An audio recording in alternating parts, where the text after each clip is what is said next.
This program is brought to you by the City of Fountains Coaches Association. Nelson with Cascade Media Group and Cascade Sports, putting this under our sports because Parks and Rec, they do a whole lot of different things in Kansas City, but primarily as I see it, they help with our sports community at large with all the different sports, the high school sports, even the biddy sports, and they have all the rec centers. And today we have a special guest, the head of Parks and Rec, Miss Terry Rynard. How you doing, Terry? Good, Carlos, good. Thank you. And thank you for recognizing the value of Parks and Rec. We're certainly seeing that now. Hey Terry, what I wanted you to do is give our audience a little update on with this virus and what Parks and Rec is up to and how you see things panning out over the next 2 or 3 months. Certainly, I can tell you it's complicated, and everyone knows that if you have a business anywhere in the world right now, you're trying to learn how to reshift and redo the way you do business.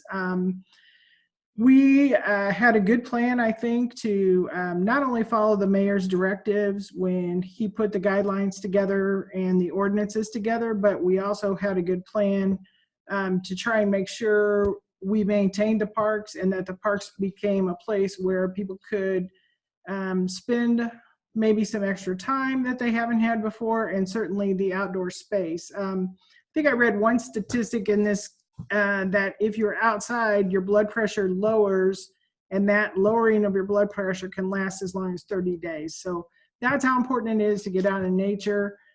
Kansas City, I think we've always known we had great parks and we've always used them, but they have really become a focal point. So kudos to our staff.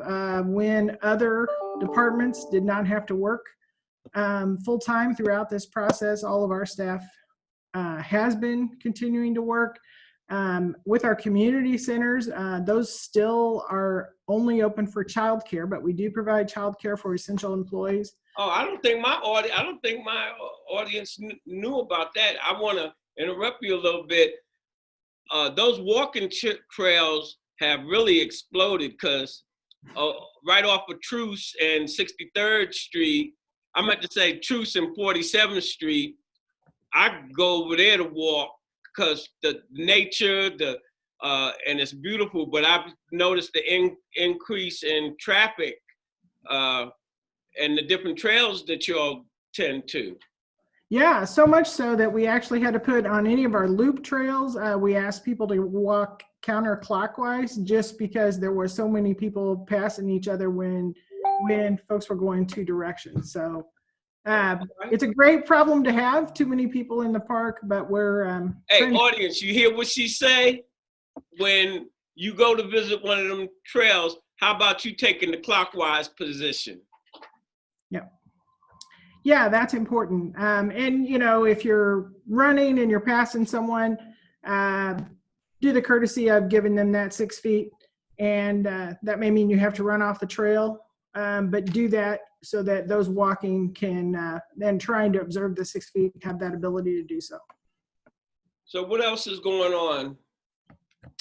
One of the first things we did was close playgrounds, and you know, that's a tough thing to teach a kid is we're going to the park, but we're not going to play on the playground. However, people have been very, very good about following that guideline, just understanding the importance of, even though there's some indication that the UV helps, that the bottom side of those handrails are not getting sunlight, and they're a bit of a petri dish for germs. So closing the playgrounds, one of the first things we did. Tennis courts, I think, were the next thing. Basketball courts, and then as we look at what's a reopening or soft reopening or a phased reopening, as we're working with And I will say our mayor has been fantastic to work with, his office. Best mayor that I've Yeah. seen in a long time. He understands the worth of social media. He understands you got to keep pounding this. And when you say close the basketball courts, that has been really important for the African American community, which I explained to you off camera that we're primarily African American network. Because sometimes, but I think they're finally getting the message. Because I would be coming to work and seeing kids on the court, and I'm like, do you want to start something with them? Because you go out and you be like, hey, get off the court, and then but I think the mayor and Parks and Rec have found a way to deal with that by clamping them rims. The last interview I did with him, he talked about that. And it's, I think that is going to really put a dent in the curve on us playing it safe. Yeah, I think even at his press conference today and kind of our ability to start opening things back up softly, I think all the credit to why we can even do some of the changes next week that he has suggested is because he took those actions. He took them boldly early on, and we've had his support, and the health department has been great. You know, things change about every hour. Yeah, Rex and his team have done a good job.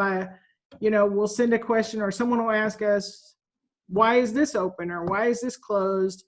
And I'm on a network with urban directors, so directors of big cities throughout the country, and we meet every Friday via social media to talk about what's going on. So that includes Portland and San Francisco, LA, New York, all those cities that are a little bit further along with this than we are. And we have a lot of conversation about, why is this okay? Is that okay? What's Portland doing? Sorry to interrupt, because I was listening to NPR a little while ago, and they say Portland and Oregon is way ahead of everybody else because it hit first out there, I think, and Yes. And they're managing. What are your colleagues talking about? They were quick. They closed playgrounds before any of us thought maybe that was going to be okay to do. They reacted really quickly, and they reacted really strongly. And of course, it was first to hit there. And they did a lot of research internationally, at least according to the director out there. And we've actually done some of that just with our sister cities that, in China. We sent some notes to sister cities in China and said, so now where are you, and what's that still look like? And they still have social distancing. They're still wearing masks. Their playgrounds are still closed, but their parks and their trails are open. So we kind of take all of those best practices, all of what people, those cities that are a little bit further along than us, a little bit hit a little more hard than us, and we come up with recommendations. We run those through the mayor's office and the health department, and that's kind of how we've been doing business. Like I say, our staff, we brought them back full staff. Our maintenance staff particularly has done a fantastic job. So I April wanted 1st, to talk about that just a little bit. yeah. A lot of our people don't realize who takes care of our boulevards and things of that nature. How is that going? And kudos to the staff that's taking care of that. Yeah, I actually get emotional. We have a call every other week with all staff. They have been phenomenal. They take so much pride in the work that they do. So you can imagine other cities, other businesses, other departments in the city. There are options for paid leave. So people are getting paid to stay at home without using their vacation or sick leave. And April 1st came, and we knew our staff. I mean, that's when grass starts growing, parks were busy, trash was heavy. And we said to our staff, you know what, we need you. We need you. And yeah, you're going to have to work for money that others may be getting to stay home to get. but that's how important the work we do is. And they have been incredibly, incredibly responsive. I cannot praise our staff enough particularly on the maintenance side, where they've been out there getting it this whole time. And I drive by and honk and wave and tell them thank you, but that's about all they're getting. They're proud of the work they do. All right, I want to touch on another real sensitive, because we talked off cameras about the homeless, and let them know what your feelings as the director of Parks and Rec are as it relates to people that have traditionally used your services that are no longer available for right now. Yeah. I can say one of the first things we did, and I believe it was in that first week of, basically the shutdown. We placed extra portable restrooms all around the city and some hand washing stations and some hand sanitizer. And that started with the downtown area and have kind of expanded out from there. And that's not a substitute for a permanent restroom or a hot shower at a community center. That beats it. Hold it. That beats a blank. Yeah, but it's something, right? And then for helping, we have a lot of kids in this community that, if not for school and free lunch programs, they go hungry. So we've been able to have 3 feeding sites that have remained open. Do you have for that our on the kids. top of your head that you, or do you want to? They should go to Parks and Rec's website and kcparks.org, or I can tell you the 3 community centers. What I don't know off the top of my head is the time. I think it's 11 to 2 every day, but don't quote me on that. So they can go and get a lunch and a snack every day, kind of a drive-by pickup of lunch and snack at Southeast Community Center, Greg Kleiss Community Center, and Casey North Community Center. Well, I'm glad you got 2 in the African American community, because I'm saying we're the ones that have the least income and what have you. And I see you taking care of people up north. That, hey, I love it, and I think our community appreciates it. Absolutely. And I will say that Casey North Community Center is one of our kind of targeted zip codes, because the life expectancy is going down at a pretty fast rate. Minority population is pretty high in that zip code. When we say Northland, a lot of times people think of the way up Northland, but this is just barely over the river. And I think you're getting a higher Hispanic rate in the Northland, and it's one of the fastest growing entities. You don't have to be a rocket scientist to know that space is at a premium now, housing and everything else. And Northland has more space for development and other things. And tell me this, how has this extra, like these stations and porta potties, how's that affecting your budget? To say there's no impact, that would not be true. There is an impact. We've gotten some support from the downtown businesses through the downtown civic council, and also through Public Works is helping to pay for some of that. Altogether, citywide, I think our cost is just under $20,000 a month, and we're paying about a third of that. That's excellent. I think off camera I talked to you about Crosby Kemper a little bit, and the interview I had with him, and I'm glad you saying the downtown council, because I in my conversation with him, it was like, but he says they're getting better. I was like, they lost in the sauce, and they hadn't been doing what they should have been doing to help Kansas City in the way. Again, that's my personal opinion. But I see they're stepping up to the plate even more and more. And so I give them a little kudo too during this interview for trying to do the right thing.